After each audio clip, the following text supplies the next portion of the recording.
Science fiction could not foresee them. For the first time ever, scientists are discovering alien worlds beyond our solar system. Places where ice is hot and rain is made of iron. They are uncharted, unearthly, and unpredictable. And somewhere, hidden among these strange new worlds, scientists seek the greatest discoveries of all. Planets like ours, alien Earths. 35 seconds. Let's go. Storage tank press closed. March 6, 2009. 22 seconds. Later, GN2 pressure go. This Delta II rocket is going through its final pre-flight check. 7.1.3. Drop 1. Engine start, 1-0, and liftoff. It is the start of an extraordinarily ambitious mission.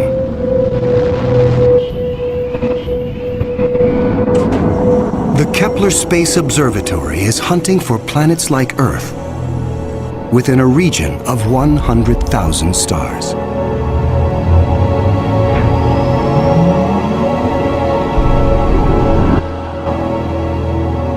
It is the culmination of a journey that began more than a decade ago with one of the most profound scientific discoveries ever made.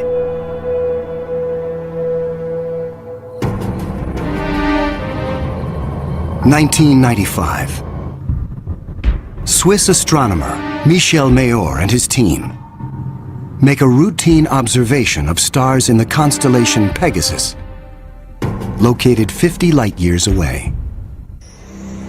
But the instruments show something strange. One star is violently lurching and wobbling. What we discovered, it's one of these stars have a velocity changing with time. What is powerful enough to disturb a star the size of our sun? Mayor offers a radical answer: a planet. But no one has ever seen a planet around another sun-like star. Problem in detecting planets around other stars is that as a planet orbits a nearby star, that planet gets lost because of its feeble light in the glare of the very bright star. In spite of the odds, Mayor relies on his data and is convinced the wobbles are caused by the gravitational pull of an orbiting planet. When I read this claim from Michel Mayor, I was very skeptical. There had been many false claims of the first planet ever discovered around another star, and I thought to myself, oh boy, here we go again.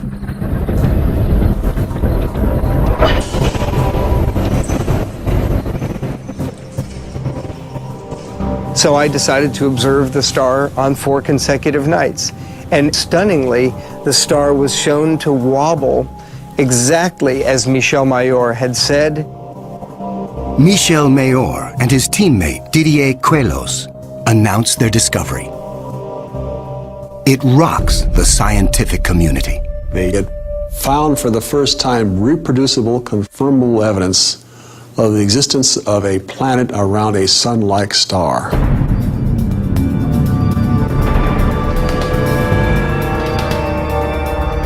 Officially called 51 Pegasi b, the planet is nicknamed Bellerophon in honor of the Greek hero who tamed the winged horse Pegasus. It is a planet that breaks all the rules. Bellerophon roasts in the blazing starlight at temperatures of roughly 1,800 degrees Fahrenheit.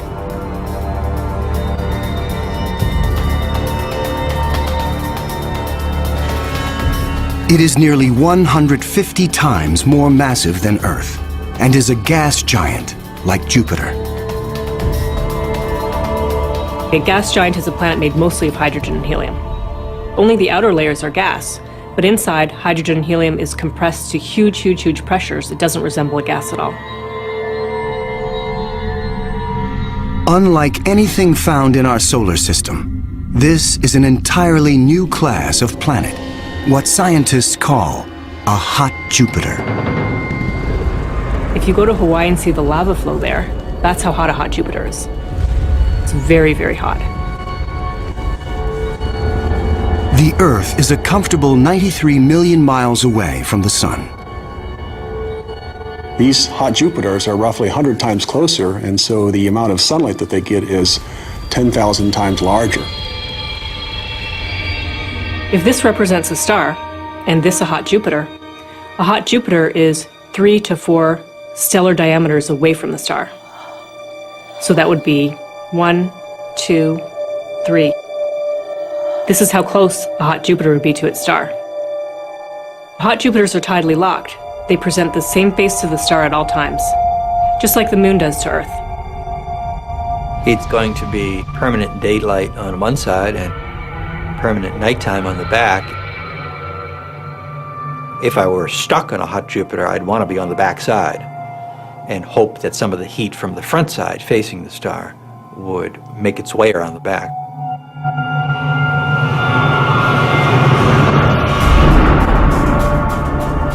The variations in temperature make Bellerophon's atmosphere extremely windy.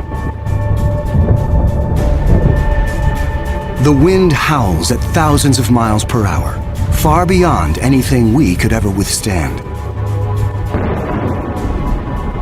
The heat blast guarantees water vapor cannot exist.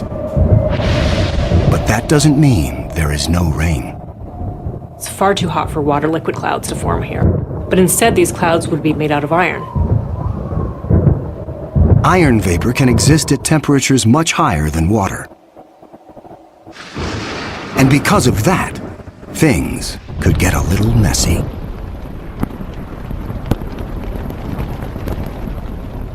You better have an umbrella that's pretty sturdy, because the iron is going to start coating your umbrella very rapidly and making it extremely heavy and just crush that umbrella.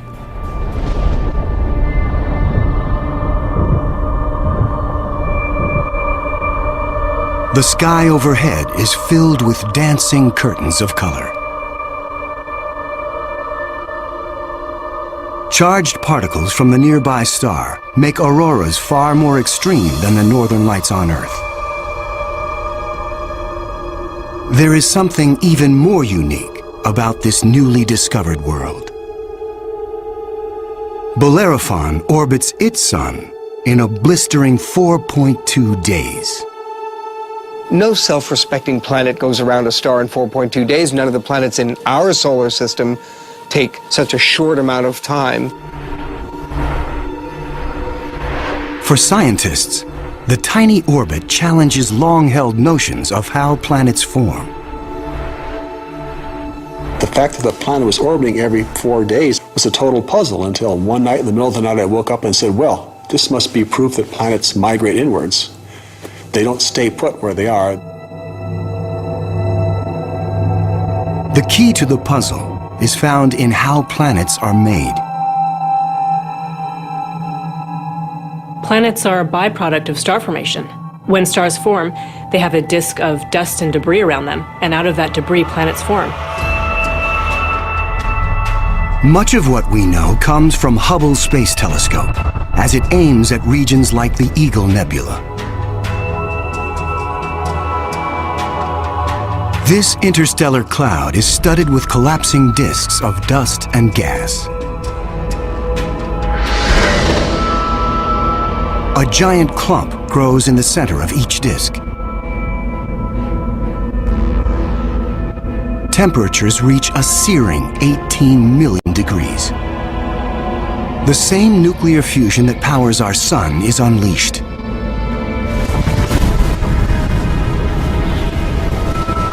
The star is born.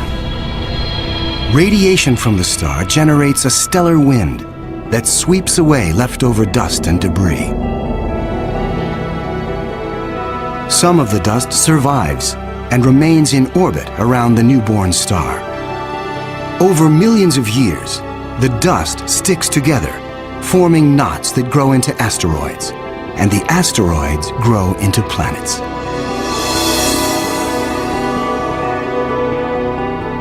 These planets migrate through the disk until they find a stable orbit.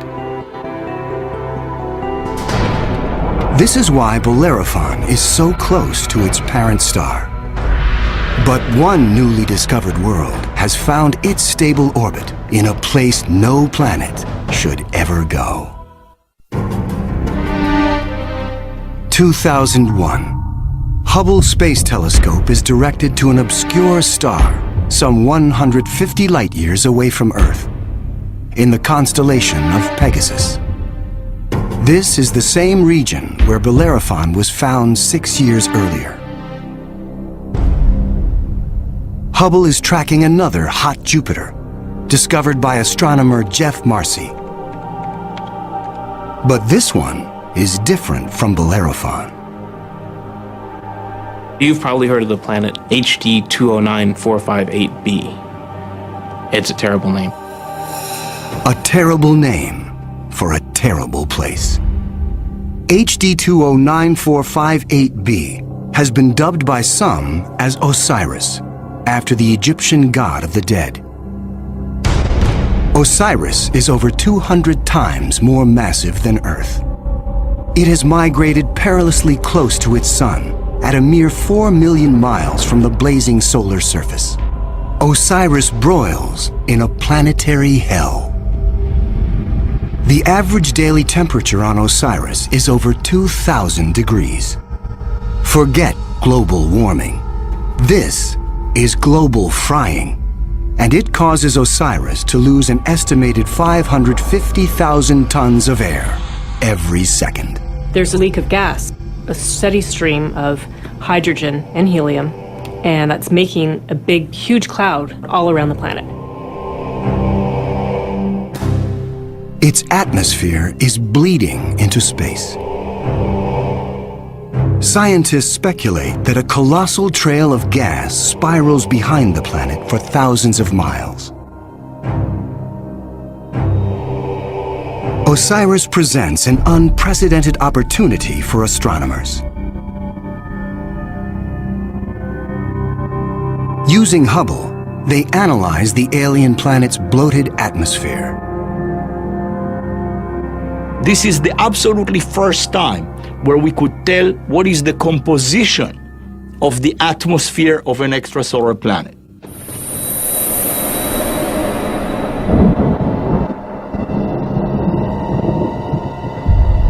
Surprisingly, Hubble detects many of the basic chemicals needed for life. Sodium, carbon, hydrogen, and oxygen. But Osiris is far too hot for life as we know it. There may be other forms of life, however, that thrive on higher temperatures. But there's no solid surface as we know it on a hot Jupiter. So this life would have to be just tiny little microbes floating around on aerosols. And on our own Earth, we have life that floats around in our atmosphere.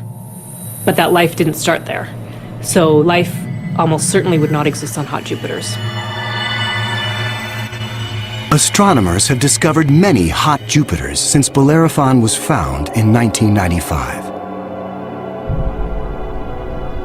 But conditions on these worlds rule them out as places where the drama of life can unfold.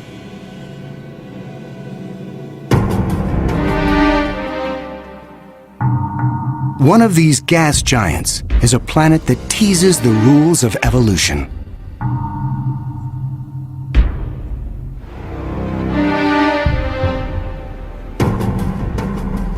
Astronomer Jeff Marcy discovers something shocking about a planet orbiting a star called 16 Cygnus b, located some 70 light-years away in the constellation of Cygnus, the Swan.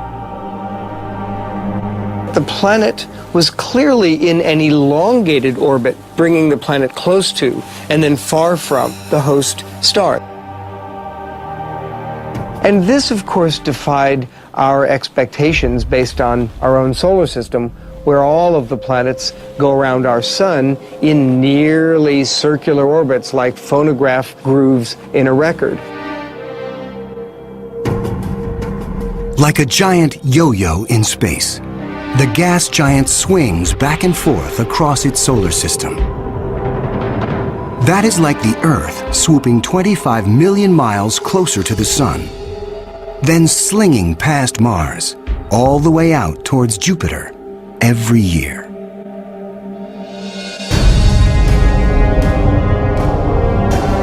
And like all of the gas giants in our solar system, this yo-yo planet might have an entourage of moons. Marcy speculates that one of these moons could be similar to Earth. And here's where the interesting story begins. Imagine a rocky moon with lakes, oceans, maybe streams and waterfalls on the surface. The moon orbiting its planet, the two of them orbiting the host star. Unlike the airless moon that circles the Earth, this moon is a world with extreme seasons. On Earth, the seasons are caused by the tilt of our planet.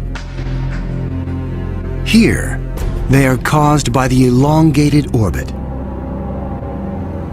These poor planets that are in these elongated elliptical orbits suffer terrible changes in their climate throughout a year. As they make their closest approach, the yo-yo planet and its moon are blowtorched by the star. Summer begins. The atmosphere on the Earth-like moon is savaged with raging storms. Category 5 hurricanes on Earth are tiny eddies compared to the monster vortexes that form here.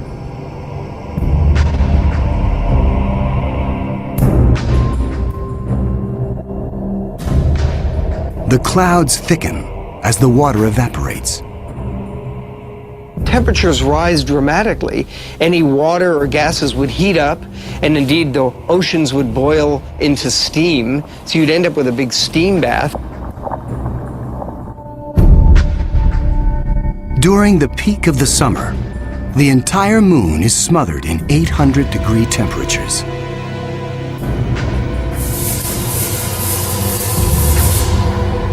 This is the closest approach to the star. During its 26-month orbit, the summer season is barely 2 months long.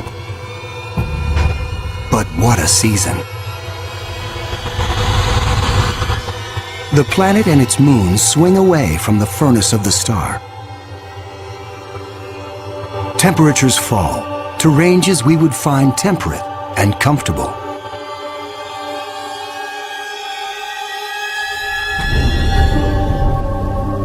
With the coming of fall, the rains return to the parched and roasted moon. Dry ocean basins are replenished, and the seas rise to form new shorelines. Tranquility prevails as the yo-yo planet and its moon slip into the deep freeze of winter. Now, over 200 million miles from the star, the daytime sky is dark. Temperatures hover around 260 degrees below. Winters are long, lasting 17 months. With the coming of spring, the sun looms large in the skies over this hapless moon as the ice cracks and melts violently. Huge icebergs calve into a stormy and fast-rising ocean.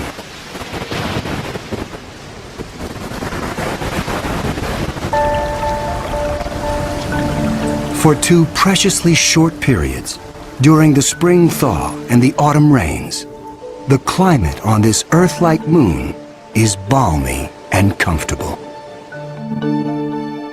At a distance of 93 million miles from the star, roughly the same distance as Earth from the Sun, the elliptical orbit of this planet and its moon crosses an area around the star some scientists call the Goldilocks zone. The conditions here are just right for life. If you're too close to the star, then it's too hot. If you're too far away, then it's going to be too cold and everything's going to be icy. But then if you're right in the middle, it's just right. Every star has a Goldilocks zone. Where that zone is depends on the size and temperature of the star. In our solar system, Venus marks the inner boundary and Mars the outer boundary. Earth and its abundance of life is right in the middle. The Yo-Yo planet passes through the Goldilocks zone twice a year.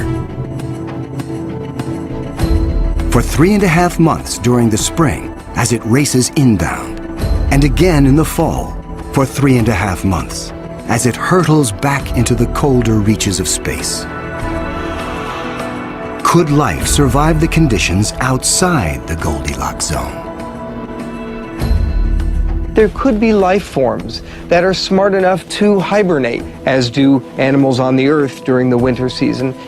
If this sounds fantastic, I offer you the tidal zones on the Earth. On the tidal zones, life proliferates, of course, near the seashore, and they do so despite tides. The water coming in, covering many of the life forms, the water going out at low tide, and yet those species survive perfectly well. The strange cycle of the Yo-Yo planet's orbit creates fleeting conditions suitable for life, but also for death. Some alien planets are even more bizarre. Imagine a world that has no star to orbit. Scientists speculate that our galaxy is teeming with rogue planets, adrift in the murky lanes of interstellar space. These are orphaned worlds, planets that are booted from their solar systems by the chaos of planetary migration. Astronomers call such worlds planemos. Planemos are planets without a star. They're just drifting through the galaxy indefinitely. What massive force would it take to kick a planet out of the solar system? When a young star forms with a contingent of planets around it, many of those planets gravitationally interact with each other. They yank on each other, slingshot each other, so that one of them is ejected from the planetary system, voted off the island, if you will. If you were, unfortunately, a resident on a planet that was kicked out by a collision or a near collision with another large object, you'd probably rapidly move out of the habitable zone. There are hundreds of billions of these lost, wayward, poor, wandering planets out in our Milky Way galaxy with no parent star to warm them up. Cold, dark, quiet. Because planemos have no sun, they are worlds without days or years. They keep vigil through an eternal night. Planemos are solitary wanderers, sentinels of the galaxy. Just because it's out there drifting in space doesn't mean a planemo is dead. If the planemo is a rocky world, it could well have life on it. A small rocky planemo without an atmosphere will slumber in extreme cold, far colder than the coldest winter day on our own South Pole. But a planemo large enough to retain an atmosphere traps the heat generated when the planet was first formed. It is the ultimate greenhouse effect. The heat and energy comes from the molten core deep inside the lonely planet. If the planemo is a gas giant like Jupiter, it may have a system of moons. The gravitational pull between the planemo and its moons creates friction, causing the interior of the moons to stay warm. These moons could also have life on them, in the same way that Jupiter's moon Io has volcanoes and has a lot of heat energy being generated by interactions with Jupiter and the other moons. If anything lives here, it will be single cells, like common bacteria found on Earth. Not complex life forms. Without a sun to provide photosynthesis, these tiny organisms derive their energy from the chemistry in the soil of the planemo, or its moon.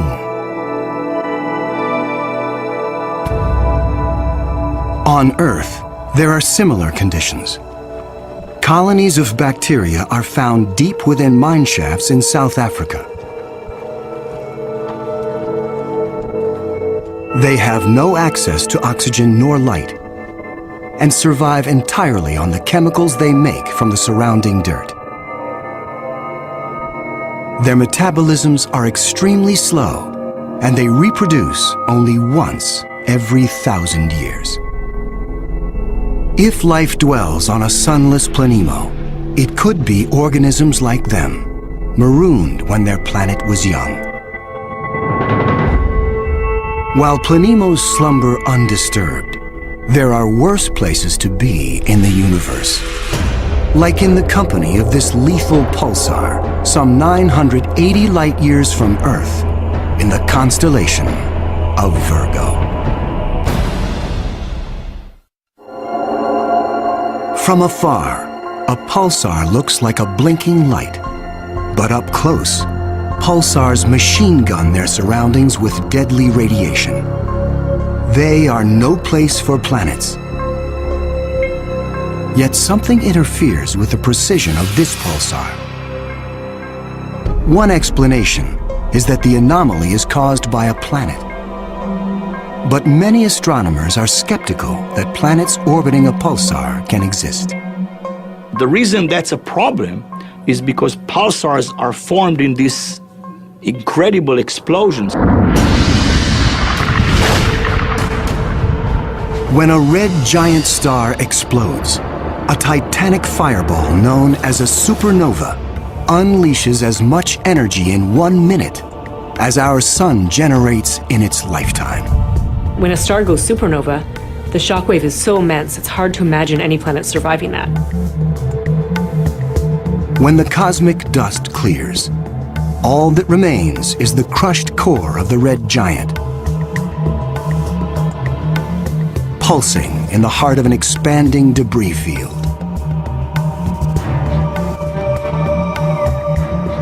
Matter blasted from the colossal explosion falls back to the pulsar and forms a disk. Within this chaos, a new world arises, born of fire and destruction, a planetary zombie raised from the carcass of the former red giant star. It's amazing that planets could form in that environment. A planet orbiting a pulsar will give you the feeling of being in a disco bar with a very strong strobe light, which is the pulsar. Radiation from this stellar beast breaks down the organic molecules needed for life. The pulsar